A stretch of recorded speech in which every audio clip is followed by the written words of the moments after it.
Allahu Allahu Allahu Allah Allahu Allahu Allahu Allah Allahu Allahu Allahu Allah.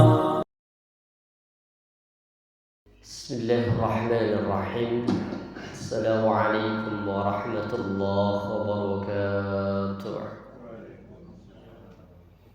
Innal hamdalillah nahmaduhu wa nasta'inuhu wa nastaghfiruh wa nastahdi wa natubu ilayh.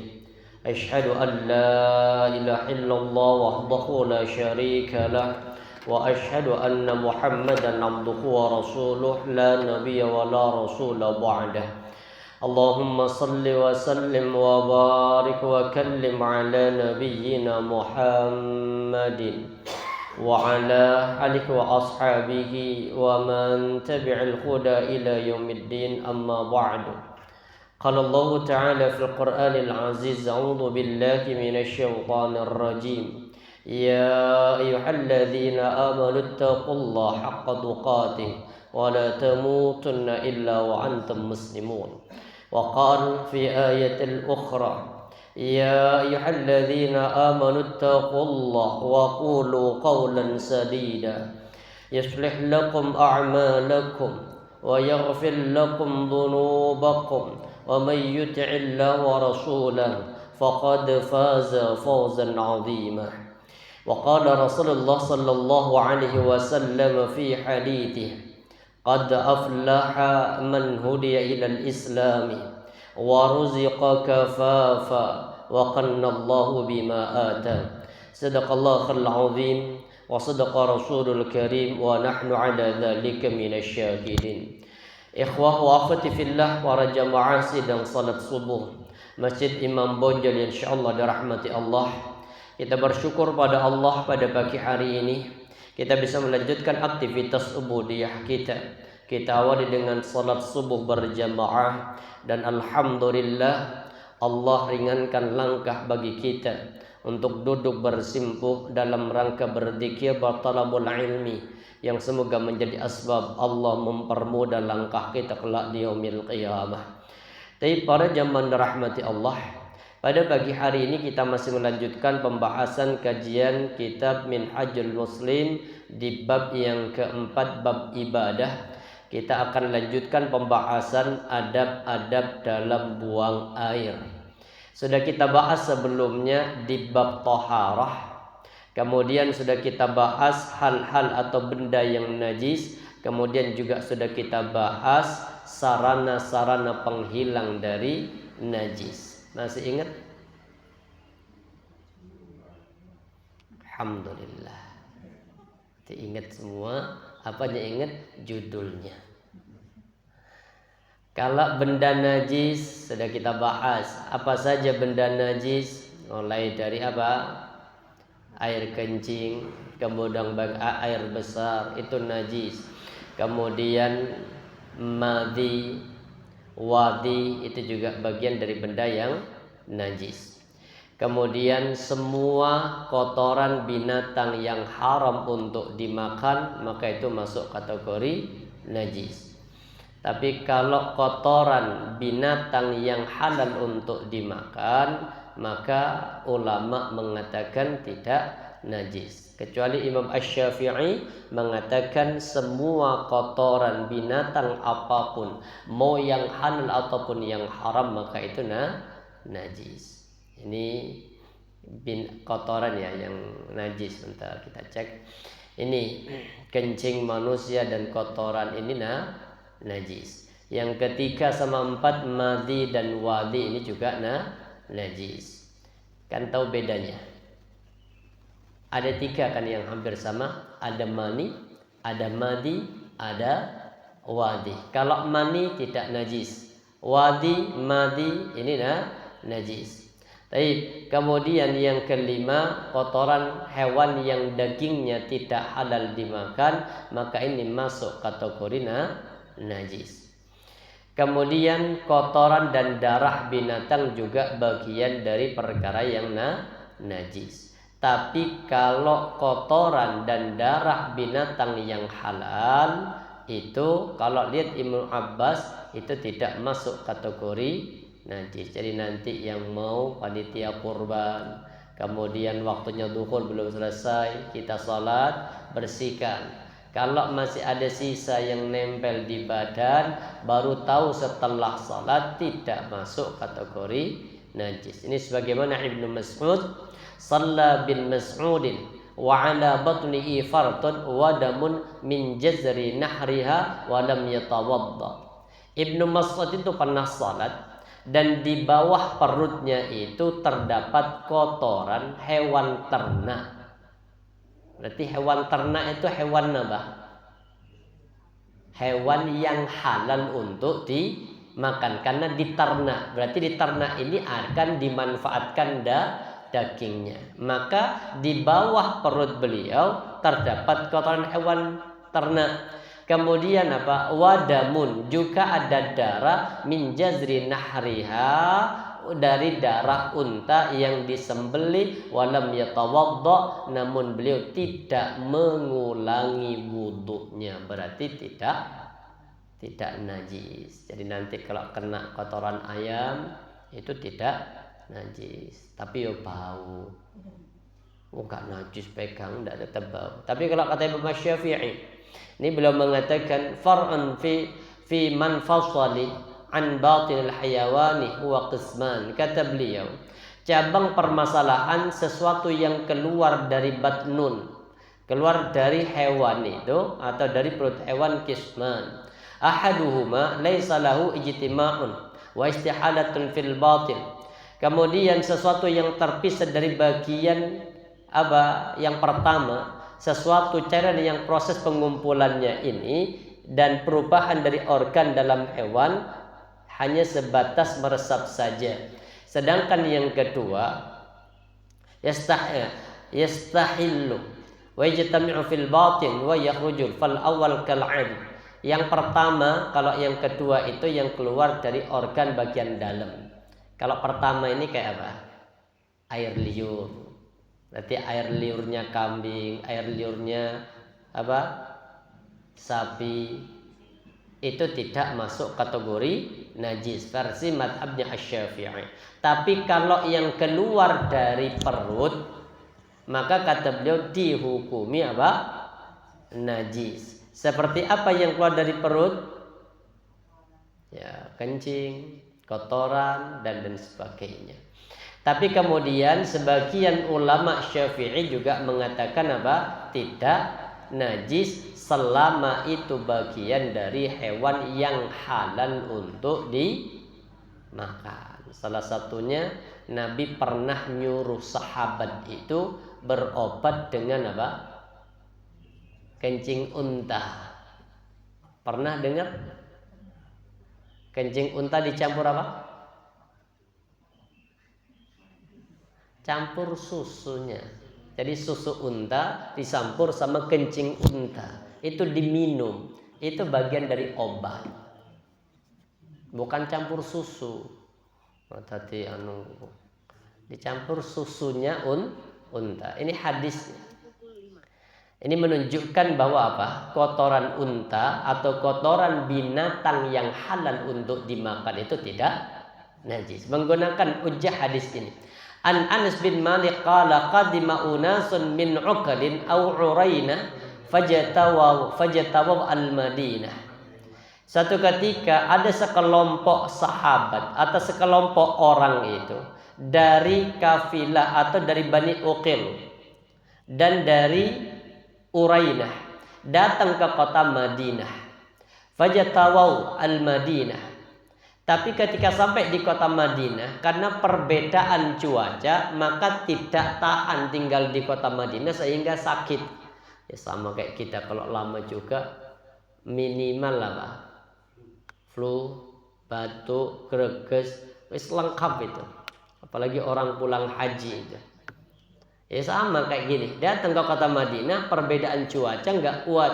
Fa amarahumun Nabi sallallahu alaihi wasallam bikilahin. Rasulullah kemudian menyuruh sahabat ini untuk apa? mendatangi. Apa yang didatangi? Peternakan unta. Wa yashrabu min abwaliha wa anbaliha, dan Rasulullah menyuruh untuk minum dari baul, dari kencingnya, wa anbaniha. Albani ini laban itu air susunya. Fantalaku, dan mereka berangkat ke sana. Falamma asu qatalu ra'iyan Nabi sallallahu alaihi wasallam, akhirnya diminum tuh. Air kencing sama susu dijadikan satu, diminum. Akhirnya sembuh. Setelah sembuh berkhianat orang ini, akhirnya apa? Setelah waras, dibunuh pemilik untanya itu. Kemudian untanya dicuri. Habis waras, seger, malah dibunuh yang pemilik unta ini. Mereka membunuh pengembala unta tadi dan membawa unta-untanya. Fajal khabar fi awalin nahar fab'ata fi atharihim. Akhirnya sampailah kabar kepada Rasulullah SAW menjelang siang hari. Maka beliau mengutus rombongan untuk mengikuti jejak mereka. Ketika matahari telah tinggi, utusan beliau datang dengan membawa mereka. Beliau memerintahkan agar mereka dihukum, maka tangan dan kaki mereka dipotong, dan mata mereka dicongkel, lalu mereka dibuang ke padang pasir yang panas. Mereka minta minum namun tidak diberikan. Kenapa? Berkhianat. Waras malah apa? Membunuh. Ini namanya apa? Qisas. Jadi sama, dibunuh, tapi sebelum dibunuh dibikin sakit dulu agar dia merasakan sakitnya sebagaimana ketika dia membunuh orang yang milik unta. Ini yang najis. Yang keenam yang najis itu darah haid, ini jelas. Kemudian darah apakah najis? Maka darah itu juga najis. Cuma tergantung. Kalau darah manusia, mazalul muslimin yusalluna fi jirahatihim, kaum muslimin para sahabat mengerjakan salat fi jirah, dalam keadaan terluka, berarti menunjukkan darah manusia itu tidak najis. Wala khatta fil islam liman tarakas salah. Kemudian darah binatang yang najis ini jelas ya. Ad-damu al-khariju min hayawanin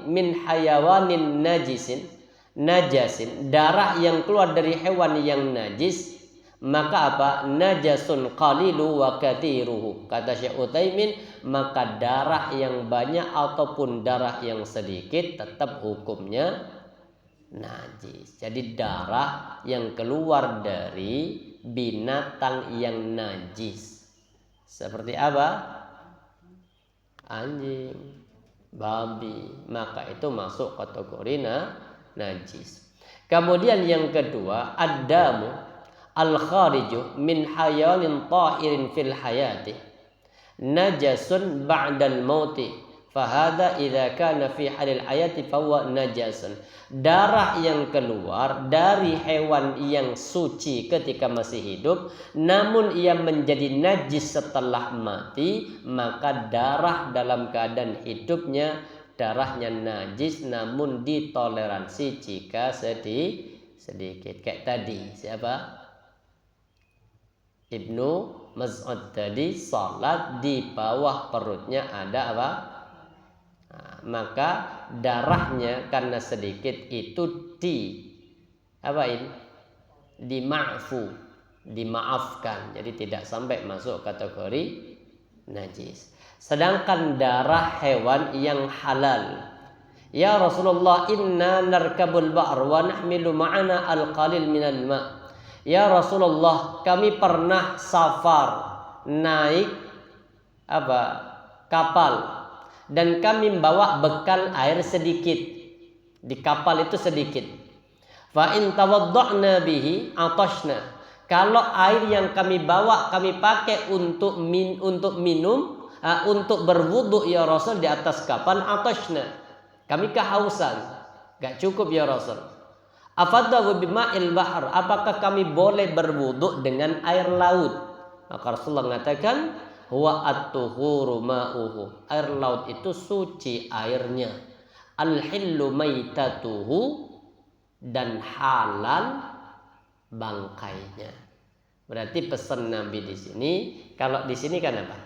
Yang kedua itu binatang yang halal, suci ketika masih hidup, tapi ketika menjadi bangkai menjadi najis. Apa yang bangkai yang najis itu bangkai apa? Semua binatang. Kecuali apa? Ikan sama belalang. Jangan ibu ada sapi mati, maka bangkainya itu najis. Cuma yang najis itu dalamnya, artinya bagian apa? Daging atau bagian yang mengeluarkan minyak atau yang basah itu yang najis. Sedangkan kalau luarnya seperti apa? Kulitnya, tanduknya, kemudian kakinya diseret untuk dimakamkan atau dikubur, maka tidak najis. Sedangkan ada binatang yang halal kabeh, yang apa suci semua. Apa itu? Ya ini ikan laut. Ikan laut itu mau nemu paus segede apapun, kita belah, darahnya halal, bangkainya halal, kemudian tidak masuk kategori najis. Ini yang ketiga. Yang keempat, ad-damu al-kharij min hayatin ta'in fil hayati wa ba'dal mauti huwa tahirun. Ini sama. Kata ini, darah yang keluar dari hewan yang hidupnya itu suci, matinya juga suci, maka itu darahnya suci. Jelas? Darah yang najis, darah yang keluar dari binatang yang najis, baik hidupnya ataupun setelah mati, maka hukumnya najis. Yang kedua, hewan yang keluar dari binatang yang halal, suci ketika masih hidup, tapi najis ketika menjadi bangkai, maka darahnya menjadi najis kalau banyak, tapi kalau sedikit dima'fu. Yang ketiga, darah dari binatang yang halal ketika masih hidup dan halal ketika sudah mati, maka darahnya halal, artinya tidak najis. Ini jelas? Darah. Kalau darah muda najis apa suci? Halal. Darah apa lagi? Darah tetangga. Yang haram itu, ini haram mutlak, itu dam, itu darah, itu kalau dimakan haram mutlak. Mana dam? Darah yang mengalir dari binatang yang disembelih. Tapi kalau darah itu tidak mengalir, maka tidak sampai masuk ke ranah haram. Jadi dengan lagi makan paha ayam, kadang di dalam itu kan masih ada sisa darah, maka tidak sampai ke ranah haram. Yang haram itu ketika disembelih keluar darahnya, yang keluar ini yang haram mutlak, haram dalam Quran. Walaupun banyak orang Indonesia masih mengkonsumsi yang dikenal dengan titik. Itu haram mutlak, jauh lebih haram daripada anjing. Karena itu diharamkan dalam Al-Quran. Ada 4 yang diharamkan mutlak dalam Quran. Hurrimat alaikumul maitah, bangkai, waddam, darah, walahmal khinzir, daging babi, wa ma uhilla bi li ghairillahi, dan sesuatu yang disembelih bukan karena Allah atau tidak atas nama Allah. Yang ketujuh, cilatan anjing. Ini jelas ya, anjing itu cilatannya najis. Bahkan najis apa ini? Najis berat, mughalladhah, yang salah satunya harus dibersihkan dengan pasir. Kemudian yang kedelapan, bangkai. Bangkai itu juga masuk kategori benda najis. Idza dubighal ihabu faqad tahura. Apabila kulit bangkai tersebut disamak, maka ia telah suci. Berarti yang najis itu yang apanya? Basahnya. Yang mengandung minyak ataupun yang berair, berarti bagian apa? Daging. Itu yang najis dari bangkai. Tapi kalau kulitnya sudah dikuliti, dikeringkan, dihilangkan yang berminyak atau dihilangkan yang basah, dijemur, maka menjadi suci. Baik, ini juga salah satunya. Ini cuma jarang dipraktekin. Padahal ini hadis. Idza waqa'ad dubabu fi ina'i hadikum. Apabila ada orang yang minum kopi, kemudian tiba-tiba ada lalat nyemplung di situ. Falyaghmishu kullah, maka celupin sekalian itu. Dari luang ke lalare cemplung sekalian. Setelah cemplung no kabeh, masuk semua, 2 sayap masuk, silahkan diminum. Lah ini hadis. Wes, gak situ Ustaz. Lah itu hadis, praktekin.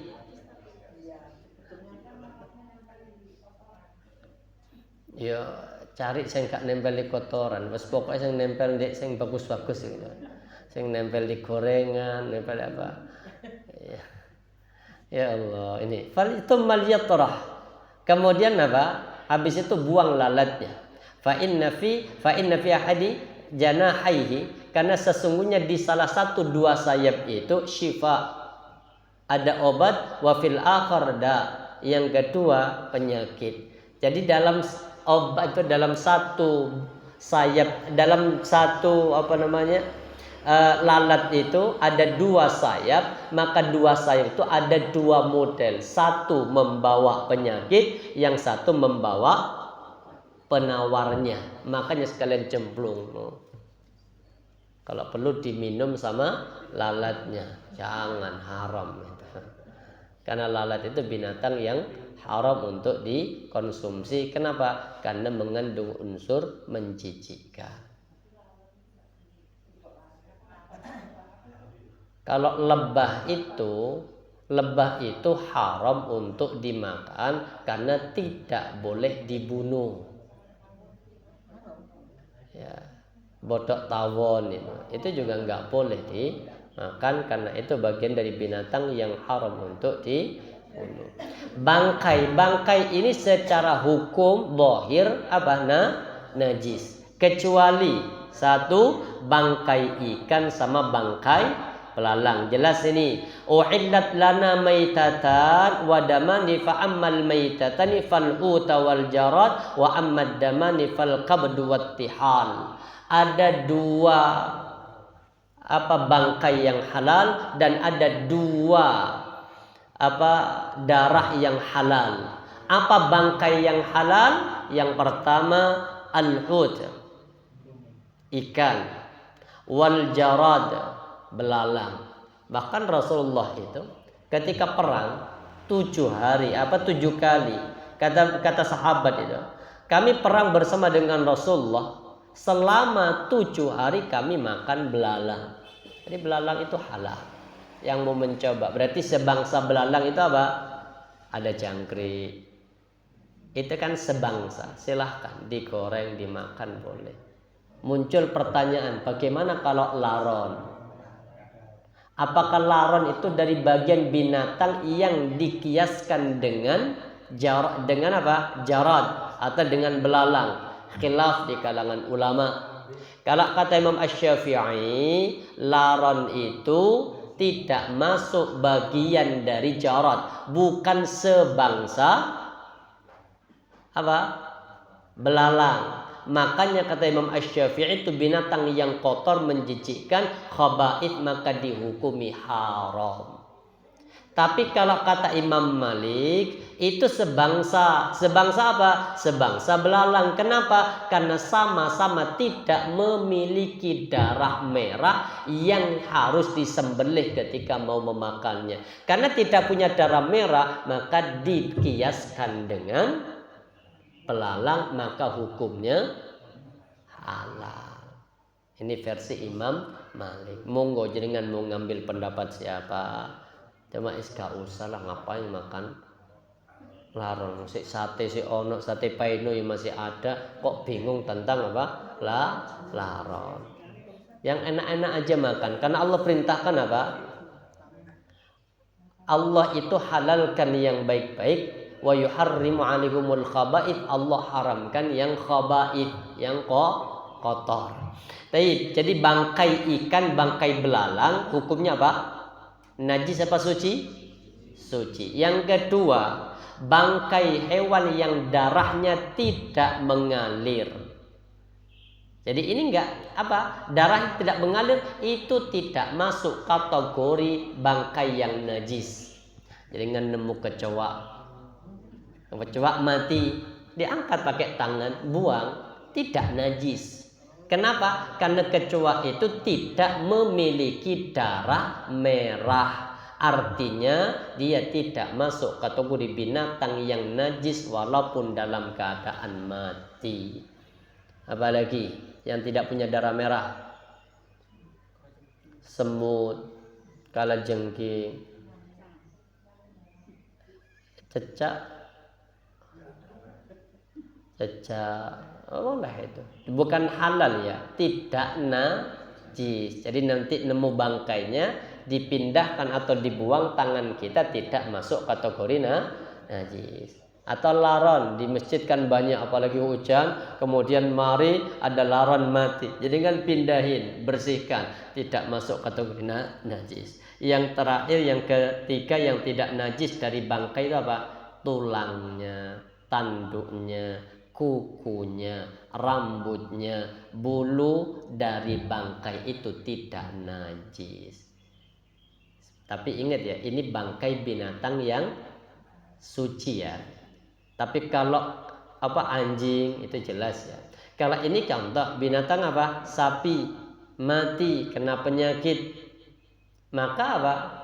Tanduknya tidak najis. Dengan seret tanduknya untuk dimakamkan, dikubur nggak masalah, tetap suci. Ini sebagai pengantar karena banyak yang lupa. Sekarang kita masuk ke bab yang kedua dari kitab Minhajul Muslim, di bab yang keempat tentang fikih ibadah, bagaimana adab kita dalam buang air besar ataupun buang air kecil.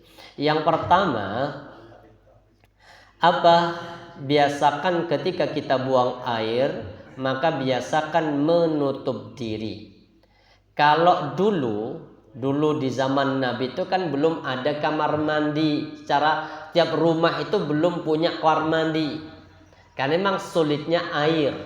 Makanya dulu kamar mandi itu umum tapi terpisah laki sama perempuan. Kalau laki itu tidak ada penutup ininya, atapnya, sehingga kepalanya terlihat, artinya menandakan kalau di dalam itu ada orang. Yang kedua, kalau perempuan itu tertutup semua. Makanya dulu umum ini yang menjadikan malam itu kadang orang ketika mau buang air besar, orang mau buang air kecil itu harus keluar malam, terutama dulu bagi perempuan. Makanya sampai ada penutup kepala. Ketika perempuan itu dulu mau buang hajat itu harus keluar dari rumahnya malam hari. Banyak laki-laki yang kemudian senang menggoda perempuan itu, sehingga dibikin aturan perempuan yang kepalanya menutup diri, artinya ditutupi kepala, maka menunjukkan itu perempuan merdeka, maka haram atau tidak boleh dirayu ataupun digoda ketika dia keluar malam. Sedangkan perempuan yang tidak penutup kepala itu menunjukkan budak yang boleh untuk digoda. Makanya sehingga dengan adanya itu perempuan kalau nggak pingin digoda harus pakai jilbab. Lagi nggak pakai jilbab digoda marah. Lah harusnya kan kalau nggak pingin digoda ya pantaskan pakaiannya. Ini kharijana ma'a Rasulullah. Kemudian dulu kalau lagi kebelet itu mesti menjauh saja dari kalangan itu, menjauh biar nggak kelihatan orang, karena dulu kan pasir. Setelah itu hanya tinggal tutup dengan pasir, sudah kering selesai, dia tidak akan mengeluarkan aroma. Kalau dulu, sekarang kan sudah semuanya ada kamar mandi, insya Allah sudah menutup diri. Walaupun banyak yang kebelet, kadang ngedepan mobilnya, kadang turun di pinggir jalan pipis sembarangan. Nah, ini adabnya dalam Islam. Kharajna ma'a Rasulullah fi safarin, kami keluar bersama dengan Rasulullah dalam salah satu safarnya. Wa kana Rasulullah sallallahu la ya'ti al-barazah, dan Rasulullah sallam itu tidak la ya'ti al-baraz, tidak menaikkan hajatnya di daerah terbuka, hatta yataghayyaba fala yura, sampai Nabi yataghayyab, ghaib, menjauh dari orang sehingga tidak terlihat. Ini ada. Kalau sekarang insyaallah sudah aman, karena setiap kita punya kamar mandi masing-masing, maka silahkan pakai penutup ketika buang air besar ataupun buang air kecil. Ini juga sama. Rasulullah itu pernah ke masjid itu, di tengah perjalanan melihat sekelompok orang laki-laki yang buang hajat ataupun mandi di tempat umum tapi yang terbuka. Ini kan masih banyak kalau di pedesaan dulu. Di mana? Sungai. Nyuci di sungai, kadang ada juga buang air besar di sungai, itu kan terbuka. Maka Rasulullah kemudian langsung ke masjid, berkhutbah menyampaikan tentang itu, wajibnya untuk menutup ketika buang air besar ataupun buang air kecil. Ini hadisnya, man kana yu'minu billahi wal yaumil akhir, barang siapa yang dia beriman kepada Allah dan juga beriman kepada hari akhir, fala yadkhulul hammam, maka janganlah kalian masuk ke hammam, ke pemandian umum, illa bima'zarin, kecuali memakai ma'zar atau izar. Izar itu sarung. Jadi kalau mandi tempat umum itu tetap pakai izar, pakai sarung. Kalau mama dulu kan pakai ya kan, sewek gitu kan. Dia tetap mandi tapi tetap ditutupi bagian auratnya itu. Nanti tetap dibasuh yang yang di dalam, tapi tetap tidak dalam keadaan membuka aurat. Itu dulu namanya hammam. Jadi barang siapa, kata Nabi, yang beriman kepada Allah dan hari akhir, ini kan Nabi menyampaikan setelah melihat sekelompok orang buang air besar, buang air kecil itu di tempat terbuka dalam keadaan tidak menutup diri dari izar, bima'zarin. Wa man kana billahi wal akhir faladkhulul halilatahu al-hammam. Dan barang siapa yang beriman kepada Allah dan pada hari akhir, janganlah ia memasukkan istrinya ke hammam. Maksudnya apa ini? Gak boleh, artinya perempuan itu masuk ke hammam umum, ke hammam laki-laki. Kenapa? Karena pasti akan ada aurat yang terlihat. Bukan berarti gak boleh istrinya lepuk menang jeding. Enggak. Kalau mau ngukum boleh masukkan jeding, kunci, tinggalkan. Tapi maksudnya di sini hammam itu kamar mandi umum yang juga dipakai oleh laki-laki. Al-hammam haramun ala nisa'i ummati. Pemandian atau hammam, kamar mandi umum di sini artinya milik bersama, milik laki-laki. Tidak boleh perempuan-perempuan itu masuk ke dalamnya. Ini pakai penutup. Kemudian ketika buang air kecil, selain pakai penutup secara dohir, artinya menutup diri agar tidak terbuka auratnya, yang kedua juga pakai penutup itu ketika buang air kecil, jangan sampai percikan air kencingnya itu kembali tidak tertutupi, artinya tidak ada penghalang. Ini kitab hadisnya. Wa an Abi Hurairah radhiyallahu anhu qala Rasulullah sallallahu alaihi wasallam istanzihu minal baul. Ini hadisnya sifatnya umum. Istanzihu minal baul, kata Nabi, hati-hatilah kalian dengan air kecil kalian. fa inna ammata adzabil qabri minhu, karena keumuman siksa kubur itu disebabkan karena apa? Air kencing. Di hadis dalam riwayat Imam Al-Hakim, aktsaru adzabil qabri minal baul, kebanyakan adab kubur itu disebabkan bukan karena dosa besar, tapi kebanyakan karena baul. Kenapa kok disebut dengan kebanyakan? Karena semua orang pasti buang air kecil. Dan kebanyakan kemudian apa? Mereka nanti tidak perlu peduli dengan sisa air kencing. Ini kita contohkan. Ini ada hadisnya. Ini hadisnya sahih. Diriwayatkan dari Ibnu Abbas radhiyallahu anhuma. Marran Nabi sallallahu alaihi wasallam bihaitin min hitanil Madinah. Nabi Muhammad itu melewati bihaitin, di salah satu kebun, min hitanil Madinah, di kebun-kebun kurma di kota Madinah. Berarti peristiwa ini terjadinya di kota Madinah. Kemudian fasami'a sawta insanaini yu'adzabani fi quburihima.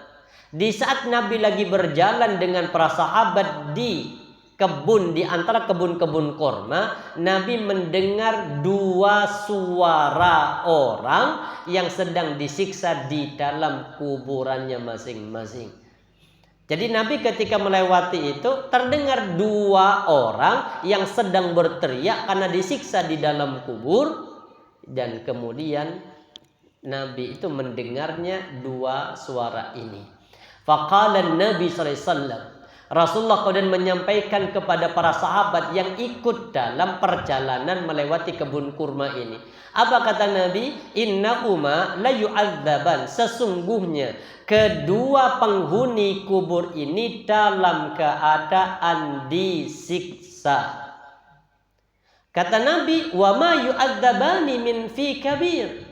Ini disiksa bukan karena dosa besar. Jadi ini disiksa bukan karena dosa besar, tapi dosa yang biasa dilakukan oleh manusia. Apa itu?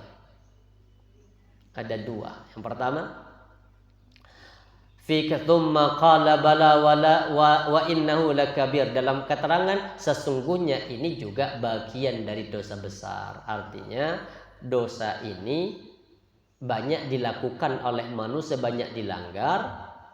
Sederhana, tapi sebenarnya masuk kategori dosa besar. Yang pertama apa? Kana ahaduhuma la yastatu min baulihi, dalam hadis yang lain minal baul. Apa yang pertama? Tidak menutup diri dari air kencingnya. Fahamin. Kata tidak menutup diri itu artinya orang itu kencing dalam keadaan berdiri, kemudian celana tidak dilepas, atau sarung tidak dilepas, jubah tidak dilepas. Ketika dia kencing berdiri, maka air kencing yang lepas itu kan otomatis mengenai benda. Kalau di tempat umum itu kan pakai apa? Namanya urinoir ya. Tempat buang air kecil itu kan umum itu. Laki itu kan jejer ya, nggak ada penutupnya. Apalagi di tempat umum kayak apa? Bandara, terminal. Lah itu kan berdiri. Nggak mungkin orang melepas celana. Hanya apa? Resleting aja dibuka, maka celana ini ke bawah masih tetap kepake utuh. Di saat dia kencing ini, percikan itu biasanya mantul kembali ke bagian celana, ngono yang tetap dipakai sholat, tetap dipakai ibadah. Ini yang menjadikan asbab bahwa keumuman orang itu disiksa gara-gara air kencingnya. Kenapa? La yastaitir, tidak ada batas. Artinya pantulannya itu balik tapi tanpa disadari. Iya. Banyak sekarang rata-rata kantor-kantor itu menyiapkan begitu kan. Berdiri.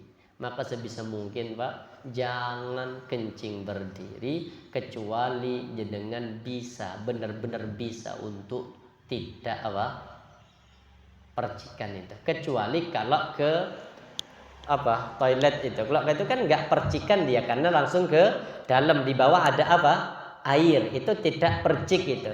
Sama kayak di pesawat itu kan, langsung ke dalam, nggak masalah kalau itu. Cuma biasanya nanti masalahnya kalau kita kencing berdiri memungkinkan sisa air kencing itu tidak benar-benar bersih. Maka di saat nanti kita bergerak, kadang sujud, kadang ruku, kemudian menjadikan keluar. Itu paling banyak. Makanya ada dokter siapa sini? Rumahnya di Kunto Baswara itu. Di daerah Ontaseno. Ada orang Arab itu, Habib Mustafa, Dr. Habib Mustafa itu. Beliau tuh ngajari bagaimana cara kencing yang benar ketika kondisi duduk, biar biar benar-benar bersih. Ini dipraktekin. Contohnya jongkok, kemudian terpisah itu, kaki itu terpisah, kanan kiri itu, kanan di depan, kiri di belakang, kencing. Kemudian ketika sudah bersih, berdiri merubah posisi, ditekan dengan dengan berdahem, dia menekan. Jadi begini, ini menekan, bukan begini. Kalau itu kan ngasih tanda kalau di dalam ada orang. Ini ditekan itu menjadikan sisa air kencing yang sudah ada di luar di luar klep itu keluar itu. Sederhananya kayak gini lah. Dengan pakai keran, pakai selang itu, nyemprot, ditutup kerannya kan.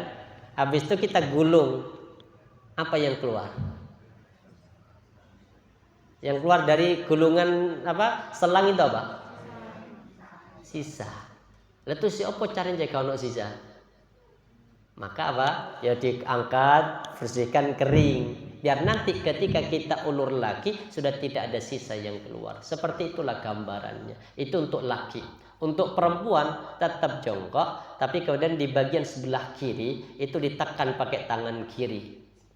Biar benar-benar bersih. Ini kita jujur sering kadang lagi sholat kita ini kayak ada air yang keluar itu kan. Atau pas lagi ruku, bergerak, lagi sujud, itu kadang aja yang keluar itu. Tapi kalau kita di tengah-tengah sholat kemudian ada keraguan-raguan, tidak boleh dibatalkan. Biarkan dulu. Tapi ketika nanti selesai sholat dicek, kalau benar-benar basah, artinya di saat kita sholat tadi ada air, sisa air kencing yang keluar, batal sholat kita, maka celana dalam kita menjadi najis, maka dia ulangi lagi sholatnya. Tapi kalau ragu, tidak usah dibatalkan dulu, biarkan. Karena ragunya di tengah-tengah kita sholat. Tapi kalau ragu sebelum sholat, seperti najis apa enggak, celana dalam kok gak enak, maka jaringan keluar mandi, bersihkan saja, ya percikin air, kemudian bersihkan, pakai lagi, nggak masalah. Kalau sebelum sholat dia ragu, maka hilangkan keraguannya. Makanya dalam hadis al-yakinu la yazalu bisyakki, yakin itu tidak bisa dibatalkan dengan keraguan. Kan yakin tadi aman, yakin di tengah-tengah dari sholat kan yakin. Tiba-tiba di tengah-tengah sholat ada ragu. Mana yang diprioritaskan? Yang yakin. Nggak boleh dibatalkan dengan keraguan-raguan.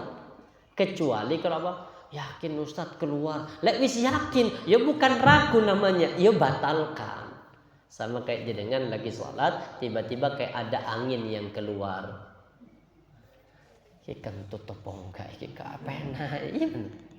Maka apa kata Nabi? Jangan batalkan sholatmu sampai engkau mendengar suara. Kalau itu kentut. Yang kedua, sampai tercium aromanya. Ustadz, nggak bau, nggak bunyi, yakin? Ya nggak usah ditunggu, wis yakin. Ini maksudnya di saat tidak yakin, maka harus salah satunya terpenuhi. Ini jadi laistaitir. Laistaitir itu artinya percikan air kencing itu kembali ke tubuh. Di situ tidak ada satar. Ini yang menjadikan orang di dalam kubur disiksa. Yang kedua, ini biasanya mama yang kedua nih. Apa mama? Ini yang kedua. Fasakarah nih wa firiyatin wa ammal akhir wa kana al akhir, sedangkan yang satunya, kuburan yang satunya, yamshi bin namimah, dia selama hidupnya senang ngompor-ngompori orang. Namimah, ngadu domba. Wong domba aja gak gelem diadu, lo ini ngadu domba. Artinya apa? Senang manas-manasi. Makanya penduduk orang yang senang manas-manasi itu identik dengan calon penghuni neraka. Kenapa? Karena dia senang di tempat yang panas-panas. Manas-manasi, namanya namimah. Thumma da'a bi jaridati radbatin. Kemudian Rasulullah mengambil pelepah kurma. Wa fi riyatin bi radbin, pelepah kurma. Fakasaraha kisrataini. Nabi kemudian membelahnya menjadi dua. Jadi pelepah kurma itu dibelah jadi dua.